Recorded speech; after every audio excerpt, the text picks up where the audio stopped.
everyone.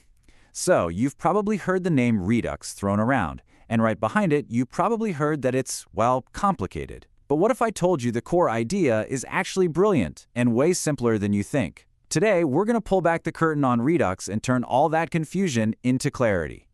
So here's the game plan. We'll kick things off with a messy problem that Redux was born to solve.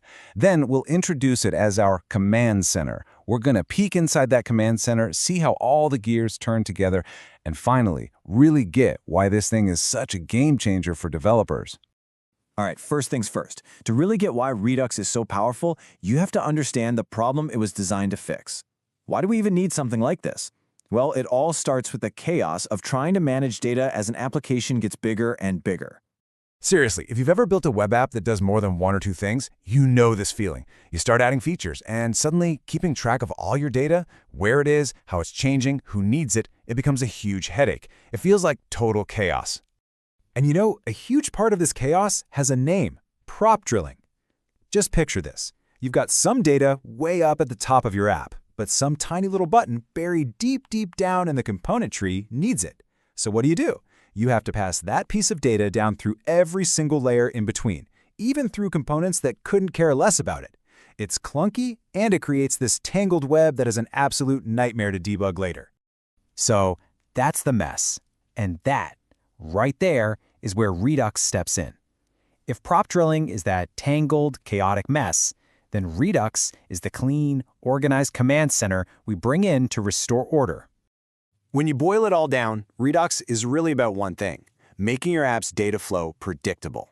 It gives you a single, structured place to hold all the state, which is just a fancy word for your app's data, making it way easier to manage and track.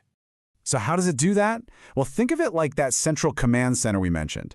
Instead of data being scattered all over your app, it all lives in one special, protected place called the store. This store becomes the one and only source of truth. Any part of your app that needs information just goes directly to the store. No more prop drilling, simple as that. Okay, so we've got this awesome command center, but how does it actually work under the hood?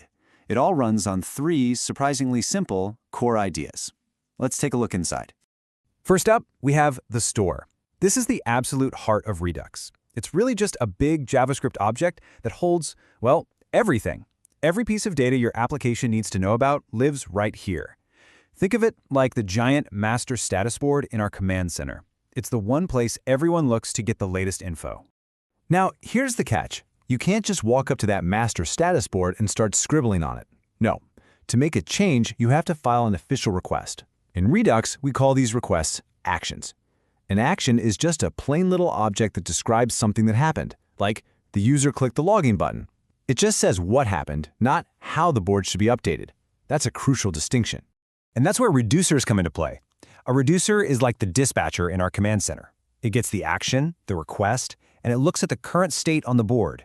Then, following a strict set of rules, it figures out exactly how the state needs to change and produces a brand new, updated version of the state. So, we have our three key players: the store, actions, and reducers. The real magic of Redux is how these three parts work together in a perfect, predictable loop. We call this the unidirectional or one-way data flow. Let's trace it step by step. It's a really simple cycle that goes like this. 1. Something happens in the user interface, say a button click. 2. Your code sends off or dispatches an action describing what just happened. 3. The reducer catches that action and calculates the new state.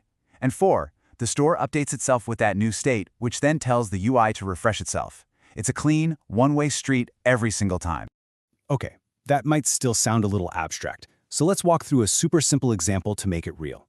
Imagine a user is on your website, and they click that big login button. That's our event. So the button click triggers our code to dispatch an action.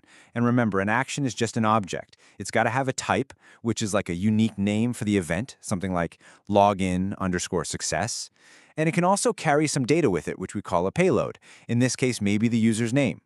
The reducer, which is always listening for actions, sees this login success action come through. It knows exactly what to do. And this is key. It doesn't mess with the old state. Instead, it creates a brand new state object that shows the changes. It'll set logged into true and pop in the user's name.